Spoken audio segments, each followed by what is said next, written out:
അതൊക്കെ ഉള്ളതാണെന്ന് തെളിയിക്കപ്പെട്ട രാഹുലിനെ അവിടെ തച്ച് കൊല്ലണം. അപ്പോ വിഷയം രാഹുൽ മാങ്കൂട്ടത്തിൽ എന്ന യുവ MLA കുറിച്ചാണ്. അദ്ദേഹം ഒരു പെണ്ണിനെ വയറ്റിലുണ്ടാക്കി അതിനെ ഇല്ലാതാക്കാൻ, ആ കുഞ്ഞിനെ കൊന്നു കളയാൻ പറഞ്ഞു എന്നുള്ള ആരോപണമാണ് അദ്ദേഹത്തിന്റെ നേരെ പോകുന്നത്. ഓർക്കണം, ഒരു 20-25 കൊല്ലം കഴിഞ്ഞാൽ കേരളം ഭരിക്കേണ്ട, കേരളത്തിന്റെ മുഖ്യമന്ത്രി ആകാൻ വരെ കൽപ്പുള്ള ഒരു യുവ നേതാവ്. ഉള്ള കേസാണെങ്കിൽ അദ്ദേഹം ശിക്ഷിക്കപ്പെടുക തന്നെ വേണം. ഇന്ന് ഈ കാലഘട്ടത്തിൽ രാഹുലിൻ്റെതാണെന്ന് പറഞ്ഞ് പ്രചരിപ്പിക്കുന്ന ആ വോയിസും അപ്പുറത്തൊരു റോബോട്ടിക് സൗണ്ടും, ആ പെണ്ണിന്റെ വോയിസ് ചിലപ്പോൾ പെണ്ണിന്റെ വോയിസ് ശരിക്ക് കൊടുക്കാൻ പറ്റാത്തതുകൊണ്ടായിരിക്കാം റോബോട്ടിക് സൗണ്ടും വെച്ച് AI യുഗത്തിൽ ഇതൊന്നും നിസ്സാരമല്ല, ഇതൊന്നും വിഷയമുള്ള കേസേ അല്ല. പക്ഷെ ഇങ്ങനെ പറയുമ്പോൾ ആ പെണ്ണ് കേസ് കൊടുത്ത് ഇത് രാഹുലിന്റെ കുഞ്ഞാണെന്ന് തെളിയിക്കാൻ DNA ടെസ്റ്റ് നടക്കേണ്ട ഒരു വിഷയമേ ഉള്ളൂ.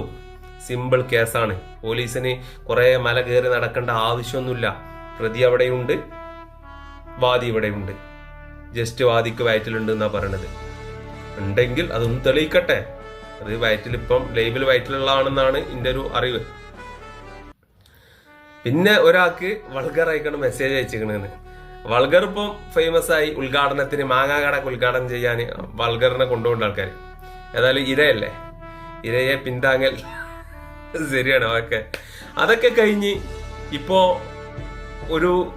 ഒരു തത്തി വന്നാണ് 9.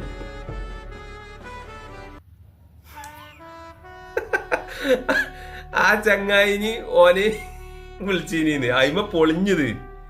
ഇതൊക്കെ ഇറക്കുമ്പോ നോക്കണ്ടേ,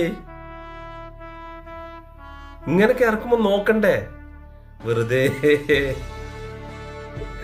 അതൊക്കെ ഉള്ളതാണെന്ന് തെളിയിക്കപ്പെട്ട രാഹുലിനെ അവിടെ തച്ച് കൊല്ലണം. ഓൾക്ക് വിളിച്ചുകാണ്ട്, ഓൾക്കല്ല ഓനിളുക്ക്, രണ്ടിലും നടുവിലാണല്ലോ. ഓനിളുക്ക് നമ്മളെ ജാസിന്റെ ബാക്കി ഓനിളുക്ക് വിളിച്ചുകാണ്ട് ചോദിച്ചാലോ, ഞാൻ എന്നെ പീഡിപ്പിക്കണം, എനിക്ക് എന്നെ ബലാത്സംഗം ചെയ്യണം, അങ്ങനൊക്കെ പറഞ്ഞ അതിനൊക്കെ ആരർക്കിയത ഗ്രൗണ്ടിറപ്പ.